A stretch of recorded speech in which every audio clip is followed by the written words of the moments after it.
speaking of fantasy football, did everybody who drafted Christian McCaffrey early make a big mistake? What about this? From Dan Graziano, senior NFL national reporter, ESPN. Nice. All right. You could read this one of two ways. Dan says, don't be surprised if Christian McCaffrey has 1,000 yards rushing and 1,000 yards receiving. So those of you who got him in your top three, oh, you wet your whistle now. Oh, yeah, loving you're it. excited. What I'm hearing, he writes, McCaffrey has already accomplished this feat once in his career with Carolina back in 2019, his second year in the league. He was 259 receiving yards short of doing it last year, despite a midseason trade to the 49ers where he had to learn a new offense on the fly. Left tackle Trent Williams told me when I was at Niners camp that it's amazing to see how much better McCaffrey knows the offense now than he did last season. So the 49ers expect to see him take off like a rocket ship as a result. Pause right there. The Niners, that guy you saw last year, they think he is markedly better this year. So that's a holy wow. Right. But then this little nugget is in the second paragraph from Dan Graziano, ESPN. San Francisco will still take McCaffrey off the field more than Carolina did, and will use Eli Mitchell and or Ty Davis-Price in spots. Where's J.P. Mason? Anyway, because the Niners know McCaffrey's injury history and want to avoid overloading him. So now we're stuck between he could go 1,000.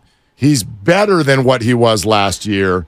But, oh, by the way, they're also going to load manage Christian McCaffrey.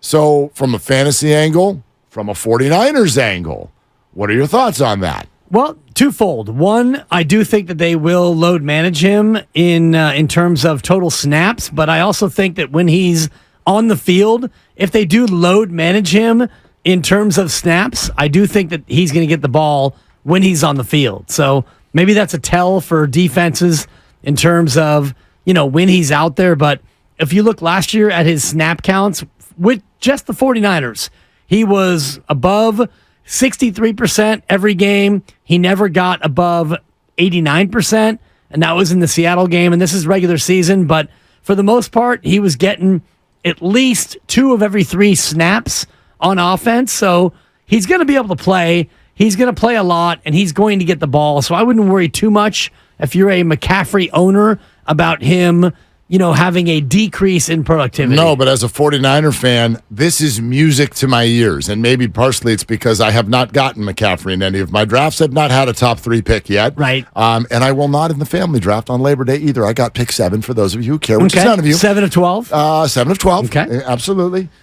So as a 49er fan, I'm thrilled to hear this because we have spent an inordinate, and in fact, in my humble opinion, a ridiculous amount of time talking about the 49er quarterbacks and the inevitable injuries that we already know are coming. When the truth of the matter is, when we go back to the Red and Gold Summit from a couple of days ago and think about how everybody started to clap their hands the most for who? Christian McCaffrey, when we ask who's the most important 49er, and I'll ask you, who do y'all think is more likely to get hurt this year, Brock Purdy or Christian McCaffrey? I'll help you out. The answer is Christian McCaffrey. Not only does he have a longer injury history, he's a running back and will take probably, 8 times at least the number of hits over a season that Brock Purdy will. Story that I still haven't confirmed, but percolation sensation. That's another buck. That McCaffrey played against the Eagles last year in the NFC title game with a blue leg. With a blue leg. That's how messed up you get as a running back, and you got to find your way to the field. If the 49ers, who I think have capable people behind him, Eli Mitchell, capable, Jordan Mason, capable. I hope Ty Davis-Price is capable. He looks good running the ball. I don't think he can block, and that's sort of his problem versus Mason. But if these guys can come in and at least spell you, look around the league at the way running backs are handled, I think it would be crazy to go McCaffrey right, McCaffrey left, McCaffrey up the middle all day long. I don't want 30 touches a game for Christian McCaffrey. Last year, he had the second most touches of his career, and that's Carolina and the Niners combined. He wound up with 329. 329. He had 244 on the ground, and he had 85 in the air. Did he play 17 games? He played 17. Okay. He played all 17. All right, 329 divided by 17. Okay, that's only 19 touches a game. 19. And if you go back to his touchiest year of his career, 2019, in 16 games, he touched it 403 times. And that's closer to 23 a game. And that's the year where he was third in Offensive Player of the Year. He was an All-Pro and all the rest of it. 2020, he got hurt. 2021, he missed games. Last year, he played all 17. But to that point, last year he did get the ball more often than he had, except for the 1 year in Carolina. So I do think you're right in terms of what is his sweet spot in terms of carries. It's probably 15 carries and 5 catches, somewhere in there. I mean, I actually look at this, no joke, because I think when you're drafting a fantasy team, for me, it's fun to, especially if it's like a tiebreaker. Like last night, I had the 14th and the 15th pick. Right. 15th pick, I wanted to get the best wide receiver available. And I'm looking at either CeeDee Lamb or Amon-Ra St. Brown. Well, I'm taking Amon-Ra. What's the tiebreaker? I don't want to root for a Cowboy. Bleep you, Cowboy. Yeah. I don't want you. I got stuck in that same spot in the 5th pick. I don't want you. Who'd you take? I took Tyreek Hill. I don't want to root for Tyreek Hill. Oh, you don't want to root for Tyreek Hill? No. Okay, and that's fair. I wanted Austin Eckler, and maybe word leaked that I wanted Eckler, and whoever was picking 4th took Eckler 4th. Well, but so you didn't end up with a choice. I had a choice. Right. They were both available. Yeah. And some would say, why? Well, I could have taken Travis Kelce. I could have taken... But then what would Steiny have done? Holy smokes. Probably waited 15 minutes. We might still be there. Seriously. No, but I do look at it this way. What I'm trying to get at is pick who you want to root for. Right. Like, let that be a tiebreaker. And for me, it keeps ending up, I do have Ayuk on one team, but I draft very few Niners. And there is a method to that. It's because I think they spread the ball out a lot, and it's often not a great idea. Right. But furthermore, I don't want to watch 49er games and root for who gets the ball. I want to root for the 49ers to get the ball in the paint. It's actually one of my pet peeves. On Monday morning, you remember this. This happened all last year. The Niners won what did they finish the season with? 10 in a row? Yeah. Okay. Yeah. We would come in here on Monday mornings, and the Niners would have beaten somebody 34-12. And people are like, we need to get Kittle more involved. No, you don't. Yeah, we do. No, just win. I don't care who gets the ball. I don't care, and I don't want to care.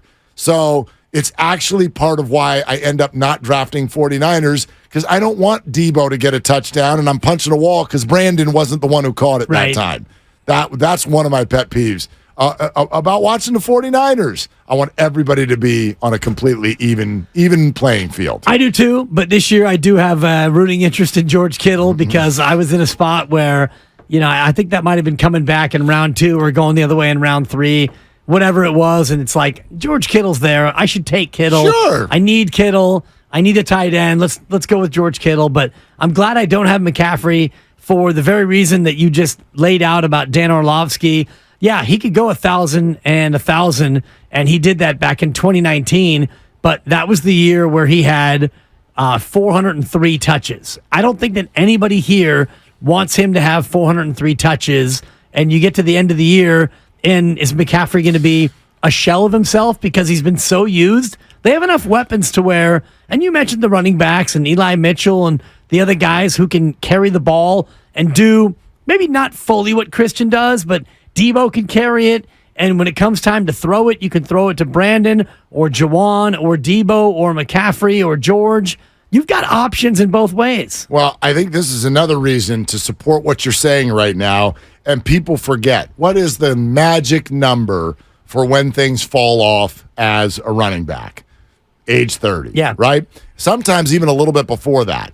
I think sometimes we forget what the Niners did with this trade.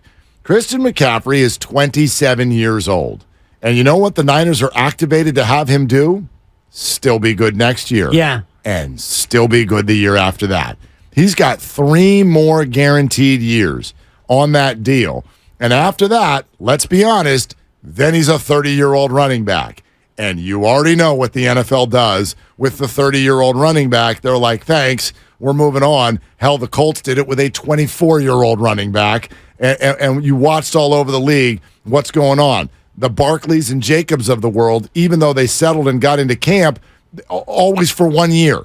1 year deal, 1 year deal, 1 year deal. So the 49ers are a rarity right now in the NFL where they've got a bell cow, clear lead back who they've got locked up for a number more years. Yeah. And so I am all in on just give me 80% of the touches that you might be expecting. Yeah. Great if he can be involved. Hell, if he's going to be even better this year, that's very exciting. I'm never going to root for him to not get the ball. But, yeah, you have some other capable backs. Go ahead and let them eat, too. And let's have Christian be good for 3 more years. Well, let's have Christian be good in December and January. That to me is maybe the most important. And I wonder if it's not so much age as it is touches because he's at 2,198 right now, including Stanford.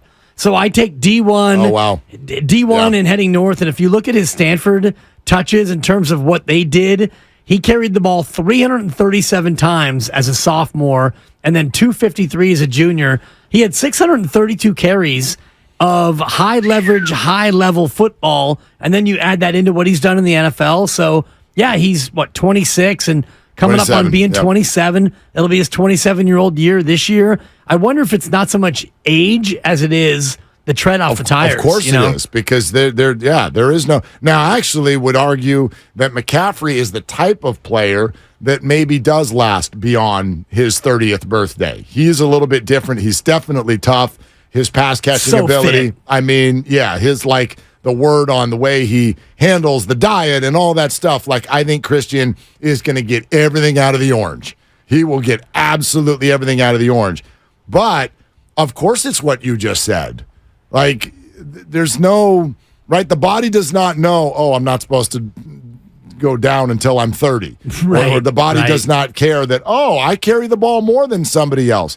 Every single one of those hits, that matters. So if the 49ers are going to take a little bit of a cautious approach here, I think that's great. Now, Dublin Marge, one of our great listeners, and she's on YouTube, and we met her the other day at the summit.